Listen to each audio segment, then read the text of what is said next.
And now, after all the red carpet stuff, we can finally move on to what actually happened in the show. We start off with the gorillas.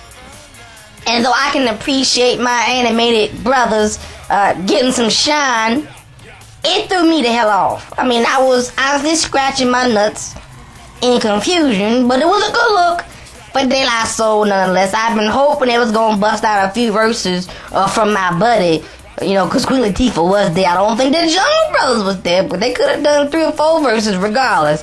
But it didn't happen.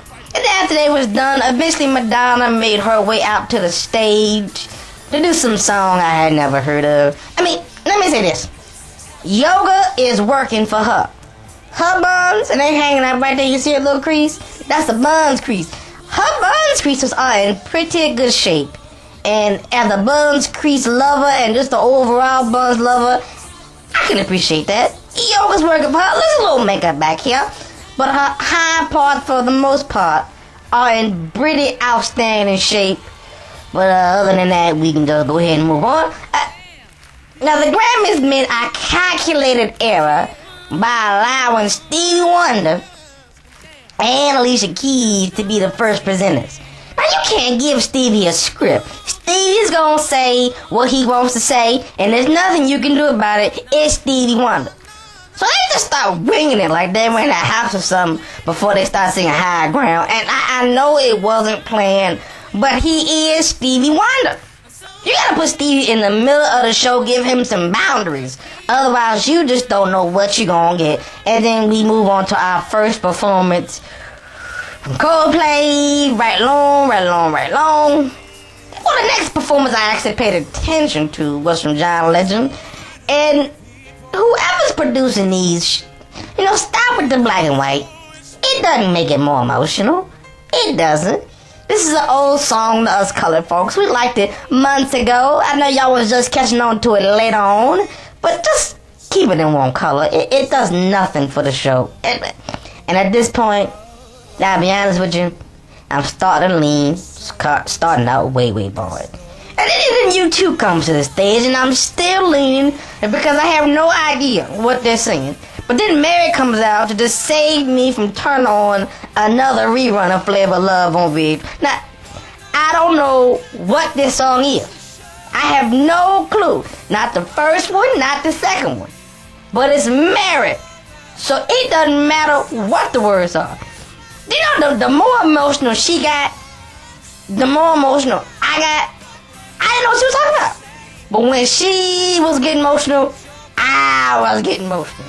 And that's what Mary choke you up. She can sing Bye Bye Black Sheep, and you'll be choking up like, get it, Mary! Get it, girl! Can't say it too loud! I ain't not telling you, be failing it! And I'm married.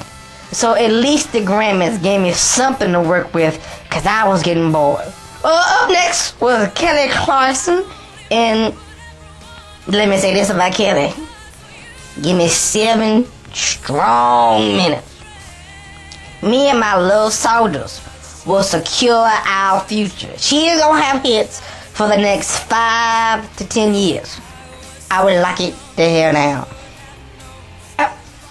Before I go any further, I do not mean to offend anyone out there, but Paul McCartney does Nathaniel for me less than Coldplay, less than you do, less than anybody else.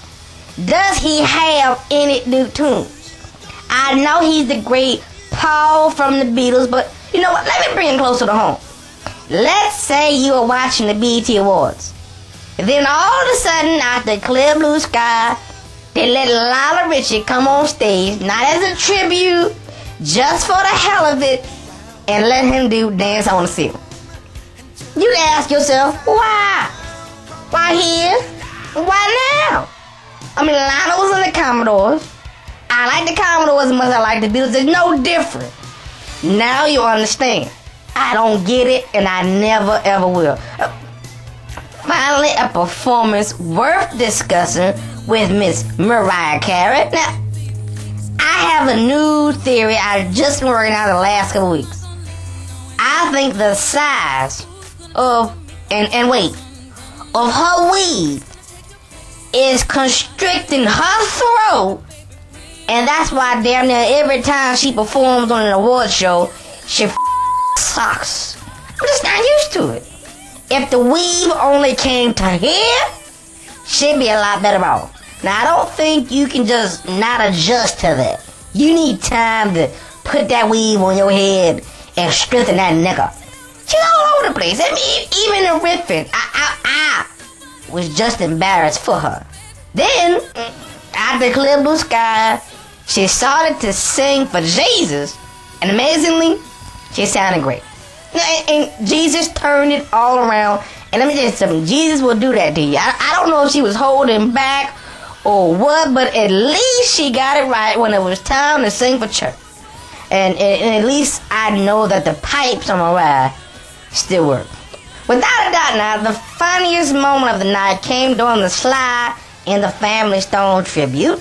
It started off with Van Hunt, and Josh Stone, John Legend, followed by Fantasia, who was just killing it, and whoever the hell that is, I have no idea who he is. He did a good job, but I don't know who he is. And Sierra and Adam Levine was there, and Will I Am, and the Gas Mask. Now, this was my first time seeing Sierra in a dress, and it left me a little unbalanced. And I think it left her unbalanced, too. I mean, she couldn't do her usual private thrust, so she was just kind of winging it. She didn't have any other moves. It's just a crutch thrust. Pow, you know. She couldn't do it. She had a dress on. It was inappropriate. So, well, you know, a little crotch thrust never really hurt nobody. But then eventually Sly comes on out looking just bizarre. I mean, he was always an eccentric. I know he hadn't been on stage for like 19 years. But the white feather mohawk, it looked like he was in the back, watching Belly, in the dressing room and said, the goddamn extra shot, I want that. Because that was damn sure was on his head. Then everything's going well. They jamming. The band jamming. They don't miss a beat. He comes out to the front. He's jamming. I'm like, okay, get it in. Then, raises his hand. And leaves. Just get it. That was enough. The set's still going. Everybody's still singing, band playing, all the special guests. Look at their faces. No one has any idea what's going on. They're all lost. Because Sly was never supposed to leave. Sly said, to hell with this, I'm going back to where I came from. Look at it. Everybody had a collective, what's this nigga doing face? Everybody's laughing. Because this Negro done lost his mind. We always need that during the Grammys. That's why Sly was there. To just throw us off. Just a nigga what you doing moment. You always gotta have some of them. Jay-Z, Linkin Park, and Paul McCartney, whatever. This is important. Stop the music. We need a moment of silence for Michelle Williams. Take it all in. Look inside the back. Michelle! One sentence for you.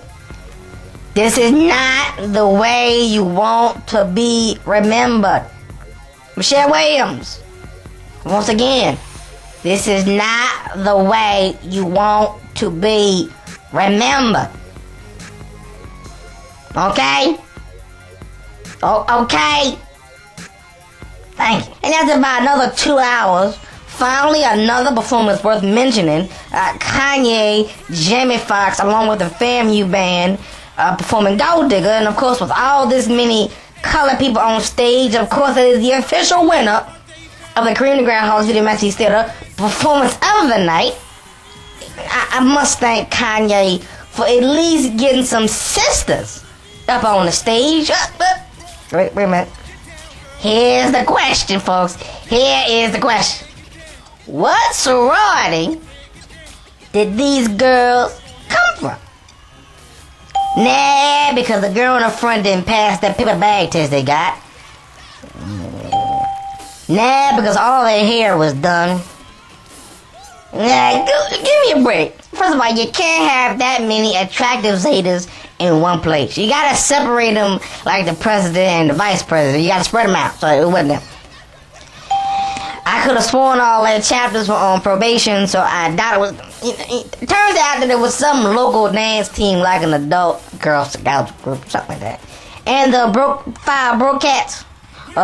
Well, we know they weren't singers, so we don't really give a damn right here, okay?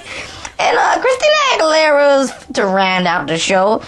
Sang one of my favorite Donny Hathaway songs with Herbie Hancock, but at this point I went and got a sandwich from Subway, so I completely missed it. And finally, we end off the Grammys with a tribute to the city of New Orleans. Shout out to everybody down in the big N.O. Though I was pretty upset they deemed it unnecessary to bring out any of the New Orleans P-Poppers, but I guess they wanted to keep it a classy affair. That's fine, whatever. So now we've all officially been updated, and as you can see, it was pretty uneventful overall, but it had enough bright spots here and there that I'll tune in again next year. But I do have some points of emphasis on my way out. You can have my baby. You can have my baby. Wow.